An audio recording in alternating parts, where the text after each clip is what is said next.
लघुवित्त पीडितहरू संसद भवन छिरेपछि गृहमन्त्री तनावमा, प्रहरी प्रमुखमा मचियो हैलाखैला।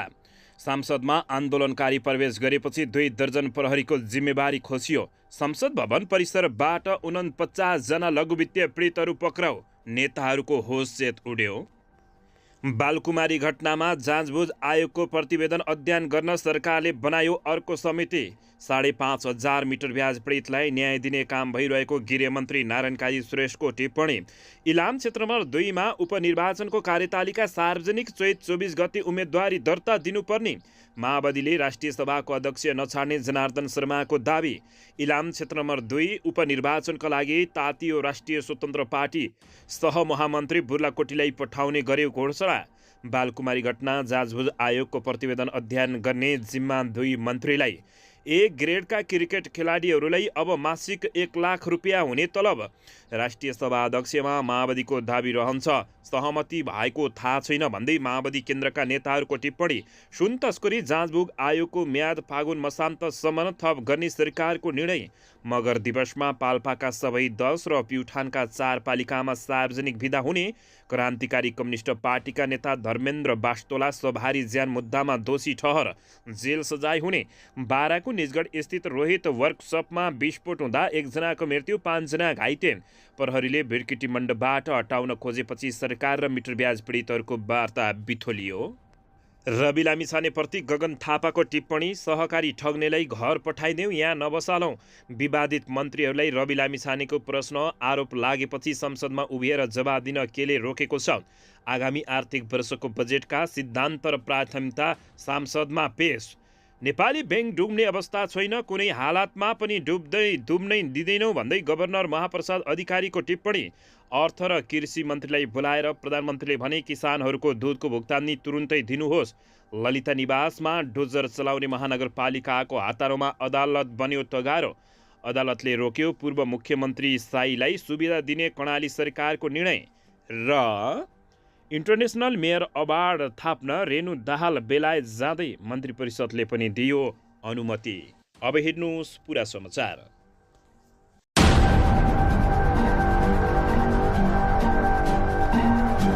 दर्शक महानुभावहरू नमस्कार। नेपाली न्युज टिभीको न्युज बुलेटिन खबरमा यहाँहरूलाई हार्दिक स्वागत छ। सदाझै आज पनि तपाईँहरू माझ देश तथा विदेशका महत्त्वपूर्ण समाचार अपडेटका साथ उपस्थित भइसकेका छौँ। हामीलाई तपाईँहरूले कहाँदेखि हेर्दै हुनुहुन्छ, नेपाल भए जिल्ला र ठाउँको नाम लेख्नुहोला। यदि विदेशमा हुनुहुन्छ भने आफू रहेको देशको नाम पनि लेख्न नभुल्नुहोला। र हाम्रो च्यानल नेपाली न्युज टिभीलाई अहिलेसम्म पनि सब्सक्राइब गर्नुभएको छैन भने सब्सक्राइब गर्नुहोला, साथै सँगै रहेको बेल आइकनलाई दबाउन पनि नभुल्नुहोला। आउनुहोस् दर्शक महानुभावहरू आजको पहिलो तथा विशेष खबरतर्फ लागौँ। दर्शकबिन लघुवित्तीय पीडितहरू सांसद भवन छिरेपछि गृहमन्त्री तनावमा परेका छन् भने प्रहरी प्रमुखदेखि राजनीतिक सम्बन्ध हैलाखैला मचिएको छ। संसदमा आन्दोलनकारी प्रवेश गरेपछि 2 दर्जनभन्दा प्रहरीको जिम्मेवारी बढी खोसिएको छ। संसद भवन परिसरबाट यसैबीच 49 जना लघुवित्तीय पक्राउ परेका छन्। आखिर यति बेला किन संसद भवन नै आन्दोलनकारी छिरे, त्यो पनि निषेधाज्ञा गरेको ठाउँ भनेर यति बेला जताततै निकै ठुलो चर्चा चलेको छ। दर्शकबिन लघुवित्त पीडितहरू प्रहरीको सुरक्षा घेरा तोडेर सङ्घीय संसद भवन परिसरमा छिरेपछि सुरक्षा व्यवस्थामाथि नै प्रश्न चिन्ह खडा भएको छ। सोमबार संसद चलिरहेको अवस्थामा लघुवित्त पीडितहरू सांसद प्रहरीको सुरक्षा घेरा तोडेर संसद भवन परिसरमा प्रवेश गरेका थिए। उक्त घटनालाई लिएर उपप्रधान एवं गृहमन्त्री नारायण काजी श्रेष्ठले नेपाल प्रहरीका प्रमुख, सशस्त्र प्रहरी बलका प्रमुख, काठमाडौँका प्रहरी प्रमुख, जिल्ला अधिकारी, काठमाडौँका प्रहरी बल प्रमुख लगायतलाई सिंहदरबार बोलाएर छलफल गरेका हुन्। संसद भवन परिसरमा लघुवित्त पीडितहरू छिर्नु गम्भीर कमजोरी भएको भन्दै गृहमन्त्री श्रेष्ठले उनीहरूलाई छलफलमा बोलाएका हुन्। प्रहरी महानिरीक्षक वसुमबहादुर कुँवरले उक्त घटना छानबिनका लागि 3 सदस्यीय छानबिन बनाइएको समेत बताएका छन्। उनले घटनापछि त्यहाँ तैनात प्रहरीको जिम्मेवारी खोसेर अर्को टोली पठाएको समेत जानकारी दिएका छन्। दर्शकबिन यसैबीच 2 दर्जनभन्दा बढीको जिम्मेवारी खोसिएको समेत बताइएको छ। संसद भवन परिसरबाट 49 जना लघुवित्त पीडितहरू पक्राउ परेका हुन्। काठमाडौँको नयाँ बानेश्वर स्थित संसद भवनभित्र प्रवेश गरेका 49 जना लघुवित्त पीडितहरू पक्राउ परेका छन्। सुरक्षा घेरा तोडेर संसद भवनभित्र प्रवेश गरेका र बाहिरका समेत गरी 49 जनालाई नियन्त्रणमा लिएको काठमाडौँ प्रहरी परिसरका प्रवक्ता एसपी नवराज अधिकारीले जानकारी दिएका हुन्। कडा सुरक्षालाई छिचोलेर संसद भवन परिसर छिरेका उनीहरूले नाराबाजी समेत गरेका थिए। भित्र हजारौंको संख्यामा नेताहरू रहेका थिए। उनीहरूलाई संसद भवन परिसरका सुरक्षाकर्मीले घेरा हालेर पक्राउ गरेका हुन्। संसद भवन परिसरमा छिरेका लघुवित्त पीडितहरूले गृहमन्त्री नारायण काजी श्रेष्ठको राजीनामा पनि माग गरेका थिए। यसैबीच यता बालकुमारी घटना जाँचबुझ आएको प्रतिवेदन अध्ययन गर्न सरकारले अर्को समिति बनाएको छ। गत पुस 13 गते 2 जना युवाहरूको ज्यान जाने गरी ललितपुरको बालकुमारीमा भएको घटना जाँचबुझ आयोगले बुझाएको प्रतिवेदन अध्ययन गर्न सरकारले अर्को समिति बनाएको छ। प्रधानमन्त्री तथा मन्त्री परिषदको कार्यालय सिंहदरबारमा सोमबार बसेको मन्त्री परिषदको बैठकले पूर्व न्यायाधीश शेखर पौडेल नेतृत्वको आयोगले बुझाएको प्रतिवेदन अध्ययन गर्न कानुन न्याय तथा संसदीय मामिला मन्त्री धनराज गुरुङ र ऊर्जा जलस्रोत तथा सिँचाइ मन्त्री शक्तिबहादुर बस्ने सदस्य रहेको 2 सदस्यीय समिति बनाएको छ। 2 जना मन्त्री समिति सम्मिलित उक्त अध्ययन समितिलाई जाँचबुझ आयोगको उक्त प्रतिवेदन अध्ययन गरी आगामी फागुन 20 गतेभित्र आवश्यक सिफारिस गर्ने म्यान्डेट दिएको बताइएको छ। बालकुमारी घटनाबारे जाँचबुझ आयोगबाट जुन प्रतिवेदन प्राप्त भएको छ, अब 2 सदस्यीय समितिले यसको अध्ययन गर्नेछ। समितिले फागुन 20 गतेसम्म जाँचबुझ आयोगको सिफारिस कार्यान्वयनका सम्बन्धमा सरकारलाई सिफारिस गर्नेछ, मन्त्री शर्माले भनेकी छन्। बालकुमारी घटनाबारे सत्यता जाँचबुझ गर्न सरकारले गठन गरेको आयोगले गत फागुन 4 गते उपप्रधान एवं मन्त्री एवं गृहमन्त्री नारायण काजी श्रेष्ठलाई प्रतिवेदन बुझाएको थियो, जसमा बालकुमारी घटनाको मुख्य दोषी भौतिक पूर्वाधार तथा यातायात मन्त्री प्रकाश ज्वालालाई देखाइएको थियो। बालकुमारी क्षेत्रमा युवाहरूको प्रदर्शन भइरहेका बेला भौतिक मन्त्री सरकारी गाडीमा सवार भएर गएकै कारण 2 जना युवाहरूको ज्यान जाने गरी घटना हुन पुगेको निष्कर्ष प्रतिवेदनले निकालेको थियो। बालकुमारी स्थित इपिएस कोरिया शाखामा परीक्षा फारम भर्ने विषयलाई लिएर भएको प्रदर्शनमा चौरपाटी आसामका वीरेन्द्र शाह र महबुब दैलेखका सुजन रावतको मृत्यु भएको थियो। दर्शकबिन, यसलाई नेकपा एमाले मन्त्रीहरूले राजीनामा दिनुपर्ने भन्दै माग गर्दै उठाएको छ। यतावत नै गृहमन्त्री नारायण काजी श्रेष्ठले 5,500 मिटर ब्याज पीडितहरूलाई न्याय दिने काम भइरहेको बताएका छन्। सोमबार प्रतिनिधि सभाको बैठकपछि सञ्चारकर्मीहरूसँग कुराकानी गर्दै गृहमन्त्री श्रेष्ठले 5,500 मिटर ब्याज पीडितहरूलाई न्याय दिने काम भइरहेको बताएका हुन्। उनले तत्कालीन आयोगमा आएका उजुरीहरूलाई मन्त्री परिषदले निर्णय गरेर जिल्ला प्रहरी कार्यालयमा पठाएको भन्दै पहिले प्रहरीले मेलमिलापको अपिल गर्ने बताएका छन्। उनले प्रहरीले पीडितलाई न्याय दिने गरी मेलमिलापको प्रयास गर्ने उनको भनाइरहेको छ। त्यसो हुन नसकेमा थप अनुसन्धान गरेर अभियोजनको प्रक्रियामा जाने उनले बताएका छन्। उनले पीडितलाई हर हालतमा न्याय दिने बताउँदै उनले भने अहिले 5,500 जति मिटर ब्याज पीडितहरूलाई न्याय दिने काम भइराखेको छ। तर के बुझ्नुपर्दछ भने यो समान्तवादको शोषणको अन्त्य निकृष्ट अभिव्यक्ति हो र यो हामीले ठुलो मेहनत गरेर यसलाई समाधान गर्न सकिन्छ। त्यसको निमित्त हामीसँग कानुन छ। बाँकी रहेका सबै उजुरीहरूलाई हामीले सरकारको मन्त्री परिषदबाट निर्णय गरेर जिल्ला प्रहरी कार्यालयमा पठाएका छौँ। जिल्ला प्रहरी कार्यालयले अब स्वैच्छिक मेलमिलापको निमित्त अपिल गर्दछ। पीडितलाई न्याय दिने गरी मेलमिलापको प्रयास गर्दछ। त्यो भएन भने थप अनुसन्धान गर्नुपर्ने भए अनुसन्धान गरेर फेरि अभियोजनको प्रक्रियामा लैजान्छ। यो प्रक्रियामा हामी छौँ। गृहमन्त्रीले भने त्यसकारण पीडितलाई न्याय त हामी हर हालतमा दिन्छौँ। म सबैलाई अपिल गर्न चाहन्छु, पीडितलाई न्याय दिलाउने दिशातर्फ लागौँ। हर हालतमा पीडितलाई मुक्त गर्ने दिशातिर रह्यौँ। यसैबीच यता इलाम क्षेत्र नम्बर 2 उपनिर्वाचनको कार्यतालिका सार्वजनिक भएको छ। चैत 24 गते उम्मेदवारी दर्ता गर्नुपर्ने भएको छ। निर्वाचन आयोगले इलाम 2 र बजाङ 1 को उपनिर्वाचनको कार्यतालिका सार्वजनिक गरेको छ। निर्वाचन कार्यतालिका अनुसार चैत 24 गते उम्मेदवारी दर्ता हुने आयोगले जनाएको छ। आयोगले सो क्षेत्रका लागि वैशाख 15 गते उपनिर्वाचन गर्ने निर्णय गरेको थियो। उपनिर्वाचन तयारीका लागि फागुन 16 गतेदेखि मतदाता नामावली अत्यावधिक कार्यक्रम सञ्चालन गरी चैत 22 गते अन्तिम मतदाता नामावली प्रकाशन गरिनेछ। त्यस्तै उपनिर्वाचनमा भाग लिन चाहने राजनीतिक दलले फागुन 24 गतेदेखि 30 गतेसम्म दल दर्ता गर्ने समय छुट्याएको छ। चैत 22 गते मुख्य निर्वाचन अधिकृतको नियुक्ति र सोही दिन मुख्य निर्वाचन अधिकृतको कार्यालय स्थापना गरी चैत 24 गतेदेखि 27 गतेसम्म निर्वाचन अधिकृतको कार्यालयमा निर्वाचन कार्यक्रम सञ्चालन हुने आयोगले जनाएको जनाएको छ। त्यस्तै चैत 24 गते उम्मेद्वारको मनोनयन दर्ता र चैत 27 गते उम्मेद्वारको अन्तिम नामावली प्रकाशन गरी निर्वाचन चिन्ह वितरण गरिने आयोगले जनाएको छ। त्यस्तै चैत 28 गतेदेखि वैशाख 12 गतेसम्म प्रसारको अवधि रहने र वैशाख 15 गते बिहान 7 बजेदेखि बेलुका 5 बजेसम्म सम्बन्धित मतदान केन्द्रमा मतदान हुने आयोगका सहप्रवक्ता डाक्टर थानेश्वर भूषालले जानकारी दिएका हुन्। यसैबीच यता इलाम उपनिर्वाचनका लागि राष्ट्रिय स्वतन्त्र पार्टी तातिएको छ। सहमहामन्त्री बुर्लाकोटीलाई पठाउने निर्णय गरेको हो। राष्ट्रिय स्वतन्त्र पार्टीले इलाम क्षेत्र नम्बर 2 मा हुन गइरहेको उपनिर्वाचनको तयारी सुरु गरेको छ। हिजो बसेको पार्टी सचिवालयको बैठकले पार्टीले सहमहामन्त्री कविन्द्र बुर्लाकोटीलाई उपनिर्वाचन लक्षित गरेर इलाम पठाउने बताएको छ। इलामको बसाइमा बुर्लाकोटीले स्थानीयसँग भेटघाट, उपनिर्वाचनको प्रारम्भिक तयारी र जनगुनासो सुन्ने कार्यक्रम रहेको पार्टीले जानकारी दिएको छ। संविधान सभाका अध्यक्ष सुभाष चन्द्र नेमाङको गत भदौ 26 गते मृत्यु भएपछि खाली रहेको इलाम निर्वाचन क्षेत्र नम्बर 2 मा भित्रभित्रै चुनावी माहौल तातेको छ। निर्वाचन आयोगले इलाम निर्वाचन क्षेत्र नम्बर 2 मा 2081 साल वैशाख 15 गते उपचुनाव गराउने निर्णय समेत गरेको छ। अन्ततः राष्ट्रिय स्वतन्त्र पार्टी सो क्षेत्र चुनावमा भेट्नको लागि निकै तातेको उज्जिएको छ। यसैबीच यता नेकपा माओवादीले राष्ट्रिय सभाको अध्यक्ष नछाड्ने जनार्दन शर्माले दाबी गरेका छन्। नेकपा माओवादी केन्द्रले राष्ट्रिय सभाको अध्यक्ष नछाड्ने भएको छ। सत्ता गठबन्धनमा यसअघि सो पद काङ्ग्रेसलाई दिने सहमति भएको चर्चा थियो, तर राष्ट्रिय सभाको निर्वाचनमा कोशीमा काङ्ग्रेसबाट आफूलाई धोका भएको भन्दै अध्यक्ष तथा प्रधानमन्त्री पुष्पकमल दाहाल प्रचण्डले आफ्नै दलले सो पदमा दाबी गर्ने बताएका थिए। माओवादी केन्द्रका उपमहासचिव जनार्दन शर्माले राष्ट्रिय सभाको अध्यक्षमा आफ्नो दलको दाबी रहने जिकिर गरेका हुन्। हिजोको प्रतिनिधि सभाको बैठक लगत्तै मिडियाकर्मीहरूसँगको संक्षिप्त कुराकानीमा शर्माले यस्तो दाबी गरेका हुन्। उनले पार्टीका अध्यक्ष प्रचण्डले काङ्ग्रेस नेताहरूसँग राष्ट्रिय सभाको अध्यक्ष काङ्ग्रेसलाई दिने भनेर गरेको सहमति व्यक्तिगत हिसाबमा भएको भए आफूहरूलाई थाहा नभएको बताएका छन्। उनले सो बारे संस्थागत रूपमा निर्णय हुनुपर्ने धारणा राखेका छन्। उनले भने राष्ट्रिय सभाको सबभन्दा ठुलो दल हाम्रो हो। उसले दाबी नगरे कसले गर्दछ? संस्थागत रूपमा कसैको पनि सहमति भएको छैन। संस्थागत सहमति भएको छैन, ठुलो दलले दाबी नगरे कसले गर्ने? भोलि सरकारको आलो पालो होला, त्यही बेला हामी त संसदमा पनि हुँदैनौँ, सरकारमा पनि हुँदैनौँ, सबैतिर शून्य हुन्छौँ, त्यो राम्रो हुन्छ, जनार्दन शर्माले बताएका हुन्।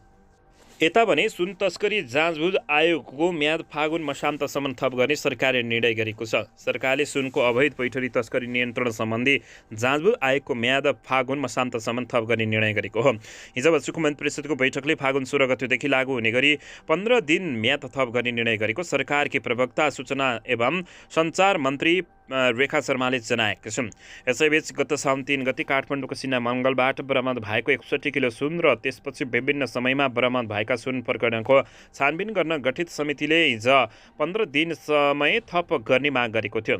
सरकारले 15 असोजमा 3 महिना समय दिएर गठन गरेको आयोगले तोकिएको समयमा काम पुरा नगरेपछि पुनः 2 महिना समय थप गरिसकेको छ। थपिएको 2 महिनाको समय पनि 15 फागुनमा सकिँदैछ।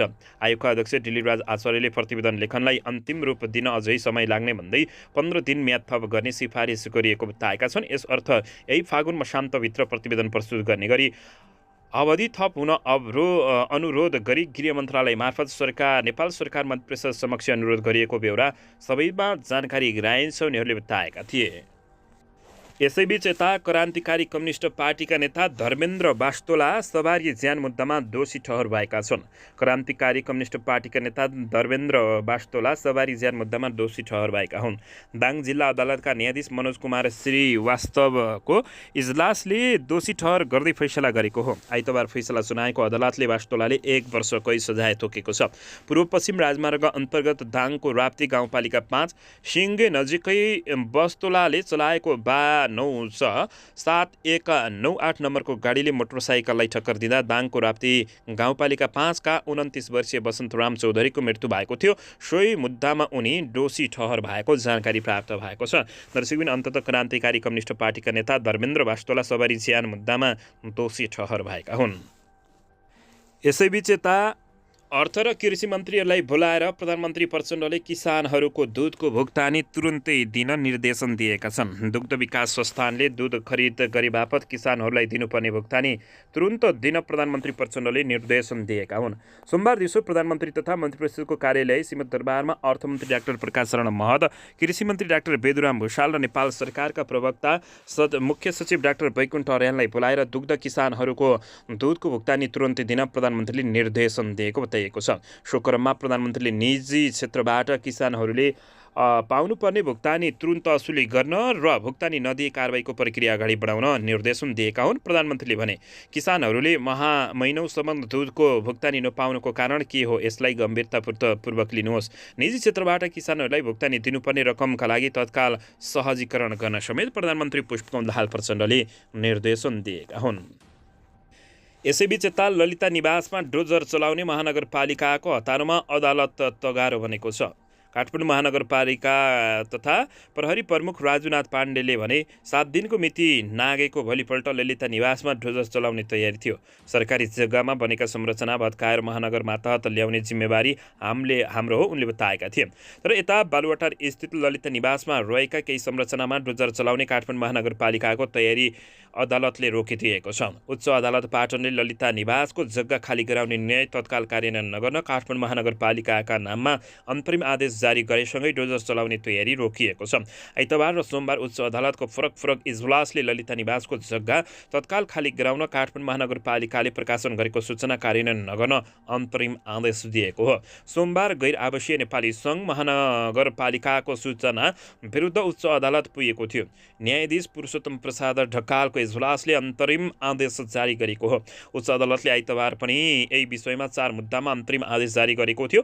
न्यायाधीश प्रकाश खरेलको इजलासले आइतबार ललिता निवासमा रहेका निजी जग्गाहरू र अरू संरचनाहरू खाली गराउन आदेश दिएको हो।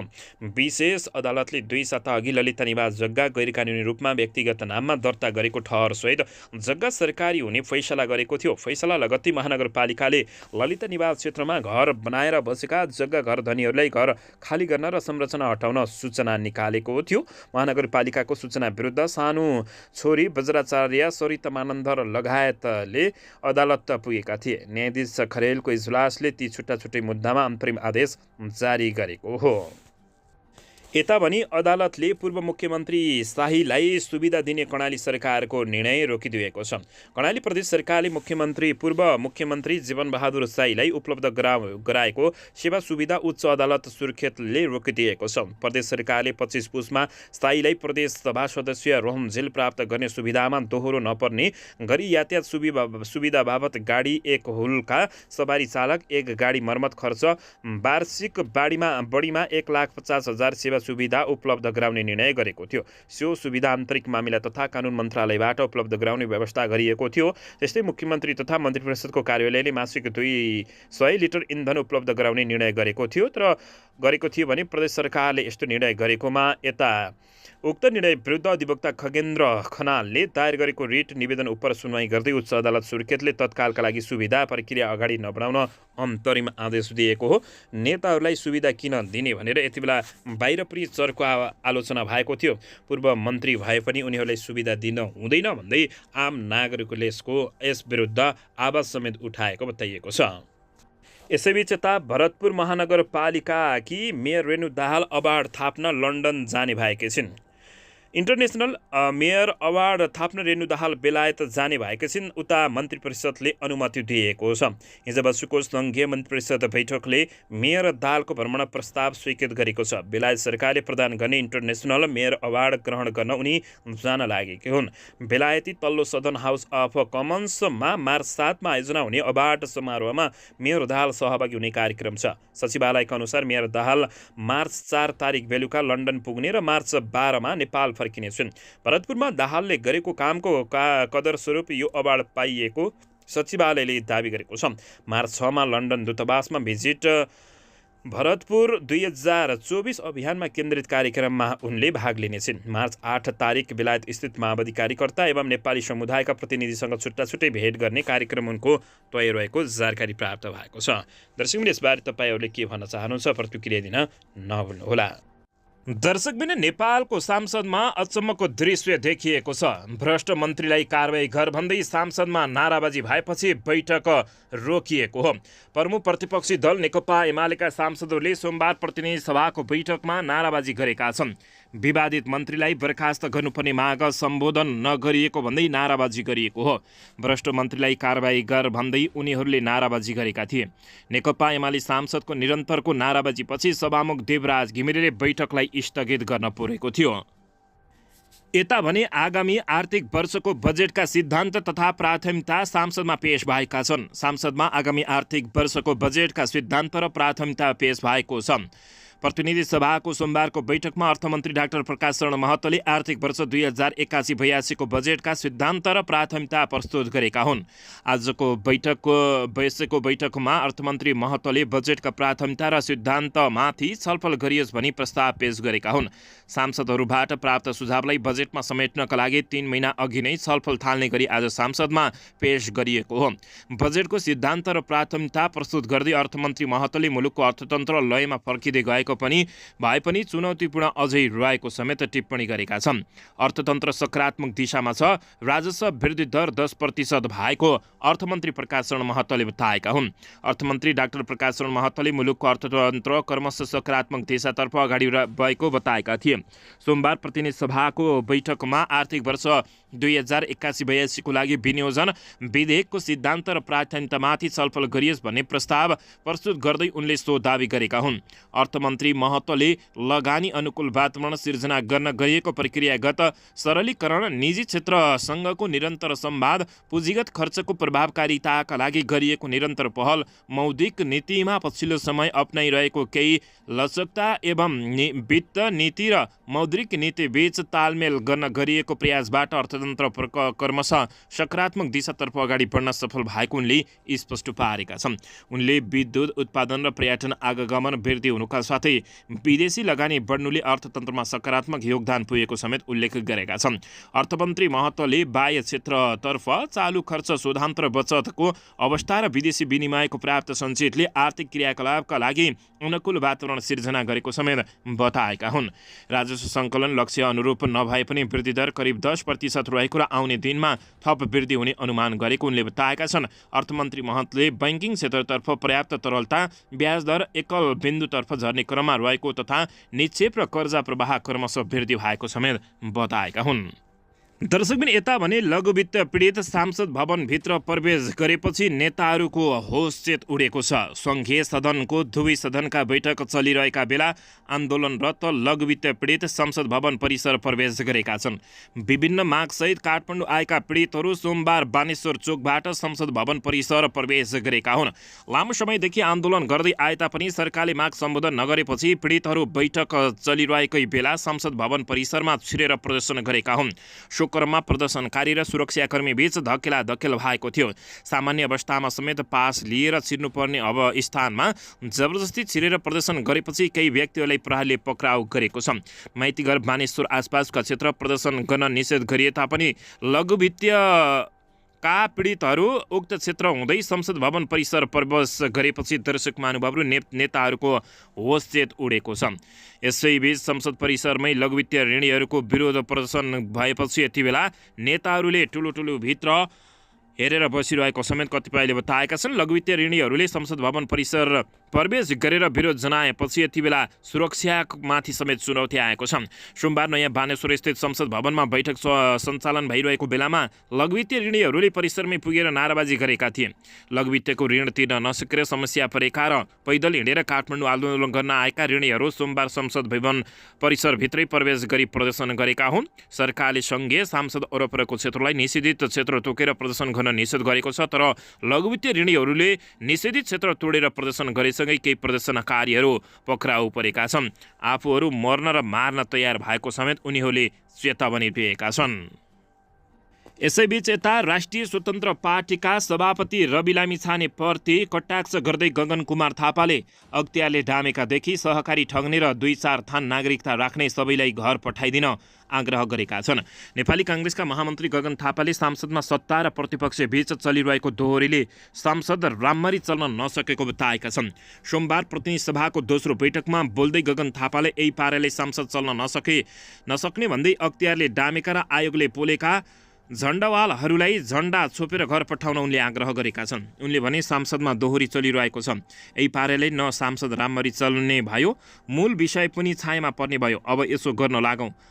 आसानको दायाँ बस्ने होस् कि बायाँ बस्ने होस्, काखै होस् कि पाखै होस्, अख्तियारले डामेको आयोगले पोलेको र सरकारी जग्गामा आँखा गाडेको झण्डावालाको झण्डा छोपेर घर पठाइदियो। उनले भने सरकारले गगन थापाले थपे सहकारी ठग्ने वा र 2-4 थान नागरिकता राख्नेलाई पनि घर पठाइदिएर अनुसन्धान गर्न लगाउनु पर्ने बताएका छन्। उनले भने सहकारी ठग्ने 2-4 थान नागरिकता राख्नेलाई पनि यहीँ राख्ने होइन, घरमै पठाइदिएर अनुसन्धान गर्न लगाइदिउँ। यति गर्न सके के होला, उनले प्रश्न उठाएका छन्। निर्दोष भएर फर्किएर आउनुहोला, फुलमाला लगाएर स्वागत गरौँला, दोषी भए दण्ड बेहोर्नुहोला, उनले चेतावनी समेत दिएका छन्। यसैबीच यता सरकारलाई आर्जु देउवा राणाले प्रश्न गर्दै दुध किसानहरूको भुक्तानी गर्न कृषि समितिले दिएको निर्देशन कहाँ पुग्यो भनेर प्रश्न गरेकी छिन्। दर्शक महानुभावहरू, सत्तारूढ दल नेपाली काङ्ग्रेसका सांसद डाक्टर आर्जु राणा देउवाले दुध किसानको रकम भुक्तानी गर्न सरकारको ध्यान आकर्षण गराएकी हुन्। प्रतिनिधि सभाको बैठकमा बोल्दै उनले भनिन्, कार्तिक 15 गते कृषि समितिले सरकारलाई दुध किसानहरूको रकम भुक्तानी गर्न निर्देशन पठाएको थियो, त्यो कहाँ पुग्यो? उनले बजेटमाथि छलफल गर्नु अघि बजेट कार्यान्वयनको विषयमा कसरी लाग्ने भन्ने कुरामा ध्यान दिन आवश्यक रहेको बताएकी छिन्। यसैबीच बजेट आफ्नो क्षेत्रमा लानभन्दा पनि अघिल्लो वर्ष गएको बजेट खर्च गर्नतिर ध्यान दिनुपर्नेमा उनले जोड दिएकी हुन्। दर्शकबिन, यता राष्ट्रिय प्रजातन्त्र पार्टी राप्रपाका अध्यक्ष राजेन्द्र लिङदेलले आगामी बैठकबाट सांसद अवरुद्ध गर्ने चेतावनी दिएका छन्।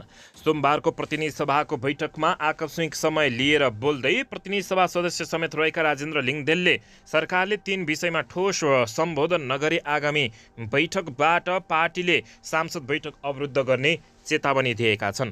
मिटर ब्याज पीडित, लघु वित्तीय पीडित र दुग्ध उत्पादन सस्ता तथा किसानहरूको पीडामाथि जसरी सरकारले अनदेखा गरेर बसेको छ, हामी यसरी आवाज उठाएर मात्रै टुलुटुले हेरेर बस्न सक्दैनौँ। उनले भने, म लामो कुरा भन्दिनँ, सरकारले यो 3वटा विषयमा आउने बैठकमा ठोस सम्बोधन गरेन भने आउने बैठकबाट राप्रपाले संसद अवरुद्ध गर्ने उनले चेतावनी दिएका छन्। सङ्ख्यामा कम भएका कारण आफूलाई सदनबाट निकालिदिन्छ भने संसदबाट निकाल्न तयार रहेको भन्दै उनले यी 3 विषयमा राप्रपा सांसद र सडक दुवैतर्फ उभिने चेतावनी समेत दिएका छन्। गणतन्त्रको 15 वर्षमा देशमा कुन तहको न्याय व्यवस्था छ भन्ने कुरा अहिले सडकमा देखिएको समेत उनले टिप्पणी गरेका छन्। यसैबीच यता विवादित मन्त्रीलाई रवि लामिछानेले प्रश्न गर्दै आरोप लागेपछि सदनमा उभिएर जवाब दिन केले रोकेको छ भनेका छन्।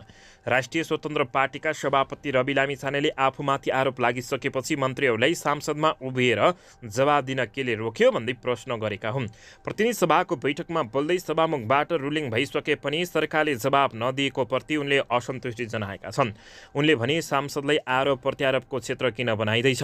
सभामुखले रुलिङ भइसकेका विषयमा विवादित केही मन्त्रीहरूलाई आफूलाई लागेको आरोपका विषयमा सदनमा उभिएर जवाब दिन केले रोकेको छ चाहिँ केले उनले बताएका छन्। किन पटक पटक मागिराख्नु पर्ने? यदि कुनै अप्ठ्यारो छैन, आफूमाथि उठेका प्रश्नको तथा आरोपका जवाब दिन सक्ने यथेष्ट आधारहरू छन्, ती आरोप या निराधार हो भन्ने संसदमा उभिएर भन्ने केले रोके उनले प्रश्न गरेका छन्। उनले लघुवित्त र दुग्ध किसानहरूको समस्या समाधान गर्न सरकारको ध्यान आकर्षण समेत गराएका हुन्। यता भने विवादित मन्त्रीहरूलाई बर्खास्त नगरेपछि प्रधानमन्त्री प्रचण्डलाई गोकुल प्रसाद बास्कोटाले प्रश्न उठाएका छन्। सुप्रिमोमाथि कोही छ र भन्दै प्रश्न उठाएका हुन्। नेकपा एमालेका प्रभावशाली नेता तथा सांसद गोकुल प्रसाद बास्कोटाले विवादित मन्त्रीहरूलाई बर्खास्त नगरेकोमा प्रधानमन्त्री पुष्पकमल दाहाल प्रचण्डसँग आक्रोश पोखेका छन्। उनले प्रधानमन्त्रीभन्दा माथि पनि कोही छ र भन्दै प्रश्न समेत गरेका छन्। उनले अहिले विवादमा रहेका मन्त्रीहरूको सम्बन्धमा तत्काल प्रधानमन्त्री दाहालले जवाब दिनुपर्ने माग गरेका छन्। प्रतिनिधि प्रतिनिधि सभाको आजको सोमबार बसेको प्रतिनिधि सभा बैठकमा बास्कोटाले भनेका छन् प्रधानमन्त्रीले आजै जवाब दिनुपर्दछ कि उहाँले राजीनामा दिनु पर्यो कि त बर्खास्त गर्नु पर्यो। सुप्रिमोमाथि को छ र भन्दै उनले प्रश्न उठाएका हुन्। एमाले विवादित मन्त्रीहरूले राजीनामा नदिएसम्म सदन चल्न नदिने भनिसकेको छ। एमाले भौतिक पूर्वाधार तथा यातायात मन्त्री प्रकाश ज्वाला, पर्यटन मन्त्री सुदन किराँती र गृहमन्त्री नारायण काजी श्रेष्ठको राजीनामा माग गरेको छ। यता माओवादी केन्द्रकी सांसदले गुनासो गर्दै सरकारले भूकम्प प्रभावितको पुनर्निर्माणमा चासो नदिएको बताएका छन्। राष्ट्रिय सभा सदस्य माया प्रसाद शर्माले सरकारले पश्चिम भूकम्प पीडितहरूको अस्थायी आवासमा आवश्यक ध्यान दिन नसकेको भन्दै ध्यान आकर्षण गराएका छन्। सोमबारको राष्ट्रिय सभा बैठकमा सत्तारूढ दल माओवादी केन्द्रका सांसद माया प्रसाद शर्माले भूगर्भको अध्ययन गरी पश्चिम रुकुम र जाजरकोटमा भूकम्प पीडितमा परेको समस्यामा समाधान गर्न जरुरी रहेको बताएका हुन्। अब ढिलो भयो भने जनताले धेरै नै दुःख पाउनेछन्। केही अभावहरू छन्। माथिबाट रकम जाने प्रदेश र स्थानीय तहले पहल कदमीमा कमजोरी गरेको देखिन्छ। कर्मचारीहरूमा नीतिगत व्यवस्था, वित्तीय र साङ्गठनिक सुदृढीकरण गर्न जरुरी छ उनले भने। भौतिक संरचनाहरू क्षत भएका पनि र पानीको मूल सुकेको बताएका छन्। यसैबीच उनले भनेका छन् विद्युत लाइन जोड्न अझै नसकिएको र सञ्चारको समस्या उस्तै रहेको भन्दै सरकारले विशेष ध्यान दिनुपर्ने शर्माको भनाइरहेको छन्। भूकम्प प्रभावित क्षेत्रमा पुनर्निर्माणको काम अझै ढिलो गर्ने हो भने झनै समस्या निम्तिने उनको टिप्पणी रहेको छ। पश्चिम रुकुम र जाजरकोटमा भूकम्प पीडितमा जुन प्रकारको समस्या देखिएका छन् त्यसमा धेरै जनधनको क्षति भएको छ। विद्यालयहरू क्षतविक्षत छन्। पानीको मूल सुकेको छ। विद्युत लाइन जोड्न सकिएको छैन। सञ्चालनको समस्या त्यस्तै छ। त्यसको पुनर्निर्माण हामीले गर्न ढिलाइ नहुने उनले बताएका छन्। यसैबीच यता राजीनामा माग्ने काङ्ग्रेस सांसद रामहरि खतिवडालाई पर्यटन मन्त्री सुदन किराँतीले आक्षेप लगाएका छन्। सांसदमा नेपाली काङ्ग्रेसका सांसद रामहरि खतिवडाले आफ्नो राजीनामा माग गरेको विषयमा सांस्कृतिक पर्यटन तथा नागरिक उड्डयन मन्त्री सुदन किराँतीले तुच्छ जवाब फर्काएका छन्। सांसद खतिवडाले पर्यटन मन्त्री सुदन किराँती कमिसन र स्टनबाजीमा लिप्त रहेको आरोप लगाएपछि मन्त्री किराँतीले जवाब फर्काएका हुन्। मन्त्री सुदन किराँतीले लुम्बिनी क्षेत्र विकास कोषका अध्यक्ष लारेक्यालाल लामाको बचाउ गर्दै बहादुरले लकरमा बन्दुक लुकाउँछ भनेका थिए। यसैबीच खतिवडालाई भने उनले घडी लुकाएको भन्दै व्यङ्ग्य गरेका छन्। सुदन किराँतीले यस्तो बताएका छन्। खतिवडाले लक्षित गरेर उनले भनेका छन् बहादुर मान्छेले बैंकको लकरभित्र गोली लुकाउँछ, कायर र लाछीले घडी लुकाउँछ। घडी लुकाउने मान्छे आज बोल्छन्, ती प्रति मलाई दया जागेको छ। यो विषय आज सोमबारको प्रतिनिधि सभाको बैठकमा समेत उठेको छ। नेकपा एमाले सांसद गोकुल प्रसाद बास्कोटाले किराँतीले गर्वका साथ बहादुरले बैंकको लकरमा गोली लुकाउँछ भनेर भन्नु गलत भएको टिप्पणी गरेका थिए। यसैबीच यता क्रिकेटको नयाँ वर्गीकरण भएको छ। शीर्ष ग्रेडका खेलाडीहरूलाई मासिक अब 1 लाख रुपियाँ मिल्ने भएको छ। नेपाल क्रिकेट सङ्घ क्यानले खेलाडीको नयाँ वर्गीकरण सार्वजनिक गरेको छ। नयाँ वर्गीकरण अनुसार शीर्ष ग्रेडका खेलाडीहरूलाई मासिक 1 लाख रुपियाँ दिने क्यानले निर्णय गरेको छ। क्यानको सोमबार बसेको बैठकले पुरुष र महिला खेलाडीहरूको वर्गीकरण गर्नुका साथै उनीहरूको मासिक तलब तोकेको हो। ग्रेड एमा कप्तान रोहित कुमार पौडेलसँगै सोमपाल कामी, करण केसी, दिपेन्द्र सिंह एरी, आसिफ शेख र कुशल भुर्तेल छन्।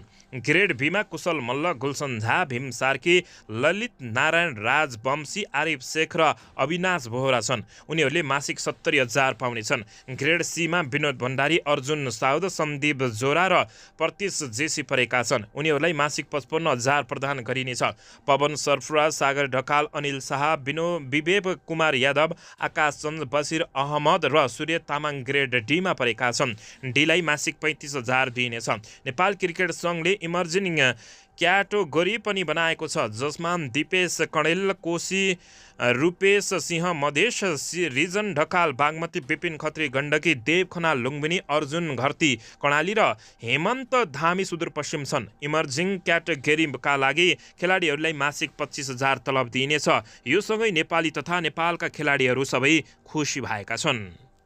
दर्शकबिन यसैबीच यता लक्षित वर्गमा पर्ने व्यक्तिहरूले निशुल्क उपचारका लागि भनसुन गर्नु पर्दैन भन्दै प्रमाण देखाए पुग्ने बालेन्द्र शाहले बताएका छन्। काठमाडौँ महानगरपालिकाका प्रमुख मेयर बालेन्द्र शाह बालेनले लक्षित वर्गको पहिचान हुनेले कागज भाइ निशुल्क स्वास्थ्य उपचार सेवा लिन भनसुन गर्नु नपर्ने बताएका छन्। त्यस प्रकरणको प्रणाली विकास गरिएको बताउँदै काठमाडौँ महानगरपालिकाका प्रमुख मेयर बालेन्द्र शाहले स्वास्थ्य सेवा प्राप्त गर्ने हक उपयोग गर्ने लक्षित वर्गलाई आग्रह गरेका छन्। भिडियो सन्देश मार्फत उनले भनेका छन्, विगतमा कार्यान्वयनमा नआएको व्यवस्था कार्यान्वयन गर्न महानगरपालिकाले विकास गरेको प्रणालीमा 52वटा अस्पताल आबद्ध भएका छन्। यसमा 744 निशुल्क उपचारका लागि उपलब्ध छन्। राज्यबाट आधारभूत स्वास्थ्य सेवा निशुल्क प्राप्त गर्ने कसैलाई पनि आकस्मिक स्वास्थ्य सेवाबाट वञ्चित नगर्ने र हरेक नागरिकहरूको स्वास्थ्य सेवामा समान पहुँच हुने नेपालको संविधानले नागरिकलाई दिएको स्वास्थ्य सम्बन्धी हक हुन्, बालेन्द्र शाहले बताएका छन्। बालेन्द्र भने, पारदर्शी प्रणालीबाट हामी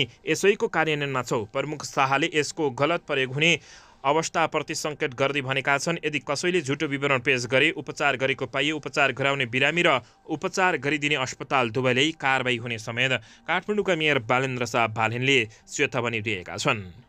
दर्शकबिन यसैबीच यता इलाम 2 को उपचुनावमा उम्मेदवारी दिने युवा उद्यमी अर्जुन विक्रम सिंहले घोषणा गरेका छन्। इलाम क्षेत्र नम्बर 2 मा आगामी वैशाख 15 मा हुने उपचुनावमा उद्यमी अर्जुन विक्रम साईले उम्मेदवारी घोषणा गरेका छन्। स्वतन्त्र उम्मेदवारी घोषणा गरेका साईले राजनीतिक दलसँग पनि छलफल गरिरहेको बताएका हुन्। साई ग्रुप अफ इन्डस्ट्रीका संस्थापक साईले युवाको आवाज र उद्यमशीलताको विषयलाई सांसदमा बलियो ढङ्गले उठाउन उपचुनावमा उम्मेदवार दिन लागेको बताएका छन्। विज्ञ कानुन र अन्तर्राष्ट्रिय सम्बन्धमा स्नातक गरेका साईको कम्पनीले आइटी, कृषि, पर्यटन, मिडिया तथा ट्रेनिङ र कन्स्ट्रक्ट क्षेत्रमा लगानी गरेको जनाएको छ। नेपालको स्वच्छ पानीलाई विश्व बजारमा लैजाने गरी अहिले सो कम्पनीले काम गरिरहेको र आइटी अन्तर्गत वार्षिक 10 करोडको कारोबार गरेर 40 जना प्रत्यक्ष रोजगार दिइरहेको समेत दावी गरेको छ। ग्रिन नेपाल अन्तर्गत सफा र स्वच्छ वातावरण बनाउने भन्दै यी सडकको योजनामा समेत काम गरिरहेको दावी गरेको छ। आफूले 3 महिनादेखि इलाममा डाटा सर्वे गर्दा अधिकांशले नयाँ र युवा खोजेको र आफू उनीहरूसँग जोडिएको समेत दावी उनले गरेका छन्। दर्शकबिन यसैबीच यता 14 किलो सुन तस्करी प्रकरणमा प्लाटिनम कलेजका कार्यकारी अध्यक्ष जीवन गुरुङ पक्राउ परेका छन्। त्रिभुवन अन्तर्राष्ट्रिय विमानस्थलबाट भएको 14 किलो सुन तस्करी प्रकरणमा काठमाडौँको प्लाटिनम कलेजका कार्यकारी अध्यक्ष जीवन कुमार गुरुङ पक्राउ परेका हुन्। प्रहरीको केन्द्रीय अनुसन्धान ब्युरो CIB ले गुरुङलाई गैराती सामाखुसीबाट पक्राउ गरेको ब्युरोका प्रवक्ता SP होविन्द्र बोगटीले जनाएका छन्। उनलाई विमानस्थल भन्सार कार्यालय बुझाउने तयारी भएको पनि बोगटीले बताएका छन्। दुबईबाट 14 किलो सुन तस्करी गरेर ल्याइएको घटनामा अन्य व्यक्ति थुनामा छन्। पर्वतको फुलबारी 2 घर भएका गुरुङ काठमाडौँको दिल्ली बजार कालिका स्थान स्थित प्लाटिनम कलेजका कार्यकारी अध्यक्ष हुन्। प्रहरीले पक्राउ पर्ची जारी गरेपछि उनी फरार थिए। यो प्रकरणमा चन्द्र घले र मिनबहादुर घले सहितका प्रतिवादीलाई काठमाडौँ जिल्ला अदालतमा 1 अर्ब 40 करोड 55 लाख रुपियाँ बिको दाबीसहित मुद्दा दायर गरेको थियो। दुबईबाट 14 किलो सुन तस्करी गरेर ल्याइएको घटनाको छानबिन र अनुसन्धानका क्रममा गुरुङ योजनाकार रहेको पत्ता लागेपछि उनलाई पक्राउ गरिएको प्रहरीले जनाएको छ। दुबईबाट 14 किलो सुन तस्करी गरेर ल्याइएको घटनामा पक्राउ पर्ची जारी भएपछि गुरुङ फरार रहेका थिए। गुरुङलाई भन्सार कार्यालयको जिम्मा लगाउने तयारी भएको बोगटीले बताएका हुन्। दर्शकबिन यसैबीच यता वैदेशिक रोजगारीका लागि रसिया पठाइदिने भन्दै 6,50,000 ठग्ने 2 जना पक्राउ परेका छन्। वैदेशिक रोजगारीका लागि रसिया पठाइदिन्छु भन्दै रकम ठगी गर्ने 2 जना पक्राउ परेका छन्। पक्राउ पर्नेमा नागार्जुन वडा नम्बर 1 बस्ने 30 वर्षीय सयेन्द्र राई र ललितपुर महानगरपालिका वडा नम्बर 26 ढोलाइटी बस्ने 36 वर्षीय सबिन कुमार राई रहेका छन्। उनीहरूले शेरबहादुर तुम्पुलाई रसिया पठाइदिने भन्दै 6,50,000 रुपियाँ ठगी गरेका थिए। उनीहरूलाई काठमाडौँ उपत्यका अपराध अनुसन्धान कार्यालयबाट खटिएको प्रहरी टोलीले फागुन 11 गते कलङ्कीबाट पक्राउ गरेको बताइएको छ। पक्राउ परेका उनीहरूलाई थप अनुसन्धान तथा आवश्यक कारबाहीका लागि वैदेशिक रोजगारी विभाग पठाइएको प्रहरीले जानकारी दिएको छ। यता भने राजेन्द्र महतोले लोसपा छोडेको घोषणा गरेका छन्। नयाँ अभियानको पनि उनले घोषणा गरेका हुन्। लोकतान्त्रिक समाजवादी पार्टी लोसपाका वरिष्ठ नेता राजेन्द्र महतोले पार्टी छाडेका छन्। महतोले आदिवासी जनजातिका अधिकारका लागि वकालत गर्ने बुद्धि छिरिङ मोक्तानसँग मिलेर राष्ट्रिय मुक्ति क्रान्ति नामक अभियान घोषणा गरेका हुन्। अभियान मार्फत वैकल्पिक शक्ति निर्माण गर्ने भन्दै उनले बहुल राष्ट्रिय राज्य स्थापनाको एजेन्डामा सहमत भए आफ्नो पूर्व पार्टी लोसपा पनि यसमा आउन सक्ने टिप्पणी गरेका छन्। यो अभियान हो, यसले पार्टीको रूप ग्रहण गरिसकेको छैन। सोमबार काठमाडौँमा आयोजित कार्यक्रममा महतोले भने यससँग विचार मिले जोसुकै जोडिन सक्ने बताएका छन्। लोसपामा वरिष्ठ नेता रहेका महतो असन्तुष्ट थिए। अध्यक्ष महन्त ठाकुरले गरेको पदाधिकारी मनोनयनप्रति असन्तुष्ट उनले मङ्सिरको केन्द्रीय समिति समेत बहिष्कार गरेका थिए। अन्ततः राजेन्द्र महतोले लोसपा छाडेको घोषणा गरेका छन्।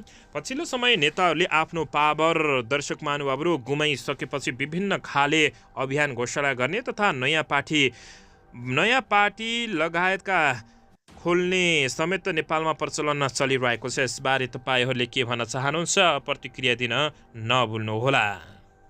विभिन्न सांसद सडक तथा जताततैबाट प्रधानमन्त्री पुष्पकमल दाहाल प्रचण्डमाथि नेपाली काङ्ग्रेसका सांसदहरूले आक्रमण गर्न थालेपछि प्रधानमन्त्री पुष्पकमल दाहाल प्रचण्डले केपी शर्मा ओलीसँग तारन्तार भेटवार्ता गर्दै अब सहकार्यको प्रस्ताव गरेको खुलासा भएको छ।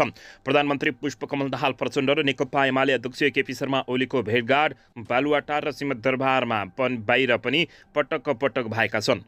माघ अन्तिम साता बालुवाटार स्थित एक व्यापारीको घरमा दुई नेताबीच करिब 2 घण्टा भेटवार्ता भएको खुलासा भएको छ।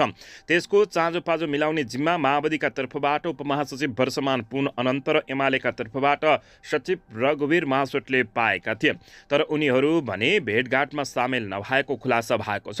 त्यसपछि पनि दाहाल र ओलीबीच 2 पटक गोप्य भेटवार्ता भएको स्रोतले दाबी गरेको छ। नेकपा एमालेका एक नेताले प्रधानमन्त्री दाहालले ललिपप देखाइरहेको बताएका छन्। काङ्ग्रेसलाई देखाउन मात्रै भेटघाट गरे जस्तो देखिन्छ। एमाले माओवादीको ललिपपमा यसपटक फस्दैन। ती नेताले भने काङ्ग्रेसमा अप्ठ्यारो परेको अवस्थामा एमालेसँग टाँसिने मेसो मिलाउन दाहालले गोप्य भेटघाट गरेका हुन सक्ने उनको आकलन रहेको छ। एमाले र माओवादीभित्र मिलेर सरकार बनाउनु पर्ने कसरतमा एक थरी नेताहरू सक्रिय रहेका कारण पनि उनीहरूको भेटभाग सम्भव भएको स्रोतले दाबी गरेको छ। यद्यपि उनीहरूबीच गोप्य भेटघाट भएको विषय स्वतन्त्र रूपले भने पुष्टि हुन सकेको छैन। गोप्य भेटघाट भएको भन्ने विषयलाई दुवै दलका नेताहरूले अस्वीकार गर्दै आएका छन्। दर्शक महानुभावहरू, अन्ततः यति बेला फेरि नेपाली काङ्ग्रेसलाई झड्का दिने सुरुखुरमा प्रधानमन्त्री लागेको भनेर कतिपय कम्युनिस्ट नेताहरूले समेत बताएका छन्। जलनाथ खनाल लगायतका शीर्ष नेताहरू पनि वाम गठबन्धन गर्नुपर्ने भनेर लागिरहेका छन्। दर्शकले यता भने काङ्ग्रेसकै सांसदहरूले सरकारको आलोचना गरेपछि सरकार झन बेचुकिएको छ। मन्त्रीको राजीनामा माग गर्दै विपक्षी दलहरूले निरन्तर घेरिरहेका बेला सत्तारूढ दल नेपाली काङ्ग्रेसका सांसदहरूले पनि सरकारको आलोचना गरेका हुन्। प्रतिनिधि सभाको आइतबार बसेको बैठकमा काङ्ग्रेसका सांसदहरूले सरकारको काम कारबाहीमाथि गम्भीर प्रश्न उठाएका हुन्। 6 फागुन यता बसेको प्रतिनिधि सभाको हरेक बैठकमा विपक्षी दलहरूको बालकुमारी घटनालाई लिएर भौतिक पूर्वाधार मन्त्री प्रकाश ज्वालाको राजीनामा माग गर्दै आएका छन्। प्रमुख प्रतिपक्षी दल नेकपा एमालेले स्वास्थ्य मन्त्री मोहन बहादुर बस्नेत र सांस्कृतिक पर्यटन तथा नागरिक उड्डयन मन्त्री सुदन किराँतीको समेत राजीनामा माग गरेको छ। आइतबार भने सत्ता गठबन्धनको सबैभन्दा ठूलो दल नेपाली काङ्ग्रेसका सांसदहरूले पनि मन्त्रीहरूको आलोचना गर्दै राजीनामा माग गरेका हुन्। काङ्ग्रेस सांसद सञ्जय कुमार गौतमले सरकार भएको अनुभूति गर्न नसकेको बताएका थिए। आफ्नै गठबन्धनको सरकार छ, सरकार भएको अनुभूति गर्न सकेका छैनौँ। विशेष समय लिएर बोलेका गौतमले भने जताततै निराशा छ। यो देश सिन्डिकेटमा चलिरहेको छ भन्ने आम भाष्य छ। मलाई पनि त्यस्तै लागेको छ। किसानले मल बिउ मात्र होइन उत्पादनको बजार समेत नपाएको भन्दै उनले अगाडि भने यति विकराल छ परिस्थिति, तर सरकार केमा रमाएको छ, केमा अडिएको छ, उनले प्रश्न गरेका थिए। आफूलाई मतदाताले बबई नदीमाथि जम्दीघाट पुल कहिले बन्छ भनेर सोधिरहेको भन्दै उनले भने जनतालाई के जवाब दिउँ? मन्त्रीजी फाइल अर्थ मन्त्रालय गएको भन्नुहुन्छ। अर्थमन्त्रीजी फाइलै आएको छैन भन्नुहुन्छ। कर्मचारी मन्त्री परिषदले निर्णय नगरी पैसा हाल्न सकिँदैन भन्छन्। कसको कुरा बताउनु? आफ्नो मन्त्रीको कुरा बताउनु कि गठबन्धनको मन्त्रीको कुरा बताउँ कि यसरी यो मुलुक चल्छ र सभामुख महोदय उनले प्रश्न गरेका थिए।